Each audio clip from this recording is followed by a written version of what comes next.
ಕನ್ನಡ ಕಿರುತೆರೆಯಲ್ಲಿ ಪ್ರಸಾರ ಕಾಣ್ತಿರುವ ಲಕ್ಷ್ಮೀ ಬಾರಮ್ಮ ಧಾರಾವಾಹಿ ದಿನಕ್ಕೊಂದು ಟ್ವಿಸ್ಟ್ ಕೊಟ್ಟು ಮುನ್ನುಗ್ತಿದೆ. ಮೊದಲು ಭಾಗ್ಯಲಕ್ಷ್ಮಿ ಧಾರಾವಾಹಿಯೊಂದಿಗೆ ಆರಂಭವಾದ ಈ ಕತೆ ಬಳಿಕ ಲಕ್ಷ್ಮೀ ಬಾರಮ್ಮ ಹೆಸರಿನಲ್ಲಿ ಸ್ವತಂತ್ರ ಧಾರಾವಾಹಿಯಾಗಿ ಪ್ರಸಾರ ಕಾಣಲು ಆರಂಭವಾಯಿತು. ಮೊದಲು ಅಕ್ಕ ತಂಗಿಯ ಬಾಂಧವ್ಯದಿಂದ ಆರಂಭವಾದ ಈ ಕತೆ ಬಳಿಕ ಲಕ್ಷ್ಮಿ, ಕಾವೇರಿ, ಕೀರ್ತಿ, ವೈಷ್ಣವ್ ಈ ನಾಲ್ವರ ಸುತ್ತಲೂ ಹೆಣೆದುಕೊಂಡಿತು.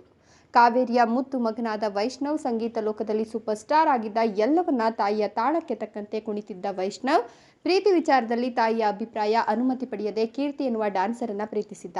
ಈ ವಿಚಾರ ತಿಳಿತಿದ್ದಂತೆ ಅಸಮಾಧಾನಗೊಂಡ ಕಾವೇರಿ ಮಗನ ಮುಂದೆ ಪ್ರೀತಿಗೆ ಒಪ್ಪಿದಂತೆ ನಟಿಸಿ ಉಪಾಯದಿಂದ ಕೀರ್ತಿಯಿಂದ ಮಗನನ್ನ ದೂರ ಮಾಡಿ ತಾನೇ ಮುಂದೆ ನಿಂತು ಲಕ್ಷ್ಮಿಯ ಜೊತೆ ಮದುವೆ ಮಾಡ್ತಾಳೆ.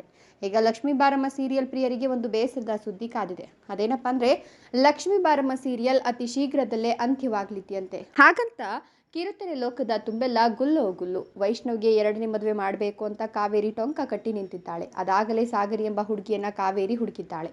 ಇನ್ನು ಕಾವೇರಿಯ ಅಸಲಿ ಮುಖ ಬಯಲಾಗಿಲ್ಲ. ಕೀರ್ತಿಗೆ ಹಳೆ ನೆನಪುಗಳು ಮರುಕಳಿಸಿಲ್ಲ. ಸುಪ್ರೀತಾಳ ಸೇಡು ತೀರಿಲ್ಲ. ಸುಪ್ರೀತಾಳ ಹಿನ್ನೆಲೆ ಬಹಿರಂಗವಾಗಿಲ್ಲ. ಹೀಗಿರುವಾಗ ಇಷ್ಟು ಬೇಗ ಲಕ್ಷ್ಮೀ ಬಾರಮ್ಮ ಸೀರಿಯಲ್ ಎಂಡ್ ಆಗುತ್ತಾ ಎಂಬ ಡೌಟ್ ವೀಕ್ಷಕರಿಗೆ ಕಾಡ್ತಾ ಇದೆ. ಆರಂಭದಲ್ಲಿ ಭಾಗ್ಯಲಕ್ಷ್ಮಿ ಸೀರಿಯಲ್ ಮಾತ್ರ ಪ್ರಸಾರವಾಗ್ತಿತ್ತು. ಅಕ್ಕ ತಂಗಿಯರ ಮನೆಗೆ ಅಕ್ಕ ತಂಗಿಯರೇ ಸೊಸೆಯಾಗಿ ಬರುವ ಕತೆ ಭಾಗ್ಯಲಕ್ಷ್ಮಿ ಸೀರಿಯಲ್ ಅದಾಗಿತ್ತು. ಆದರೆ ಲಕ್ಷ್ಮಿ ಮದುವೆ ನೆರವೇರಿದ ಬಳಿಕ ಭಾಗ್ಯಲಕ್ಷ್ಮಿ ಸೀರಿಯಲ್ ಡಿವೈಡ್ ಆಯಿತು.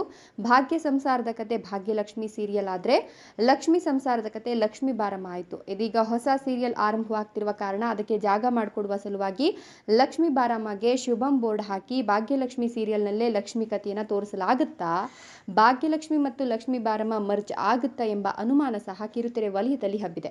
ಬಿಗ್ ಬಾಸ್ ಕನ್ನಡ 11ರ ಕಾರ್ಯಕ್ರಮದಲ್ಲಿ ರನ್ನರ್ ಅಪ್ ಆದ ತ್ರಿವಿಕ್ರಮ್ ಅಭಿನಯದ ಮುದ್ದು ಸೊಸೆ ಸೀರಿಯಲ್ ಪ್ರೋಮೋ ಈಗಾಗಲೇ ಸೋಷಿಯಲ್ ಮೀಡಿಯಾದಲ್ಲಿ ಸೆನ್ಸೇಷನ್ ಕ್ರಿಯೇಟ್ ಮಾಡಿದೆ.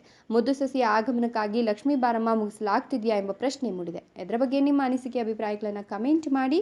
ವಿಡಿಯೋ ಇಷ್ಟ ಆದರೆ ಲೈಕ್ ಕೊಟ್ಟು ಶೇರ್ ಮಾಡಿ. ತಪ್ಪದೆ ನಮ್ಮ ಚಾನಲನ್ನು ಸಬ್ಸ್ಕ್ರೈಬ್ ಮಾಡ್ಕೊಳ್ಳಿ. Thank you.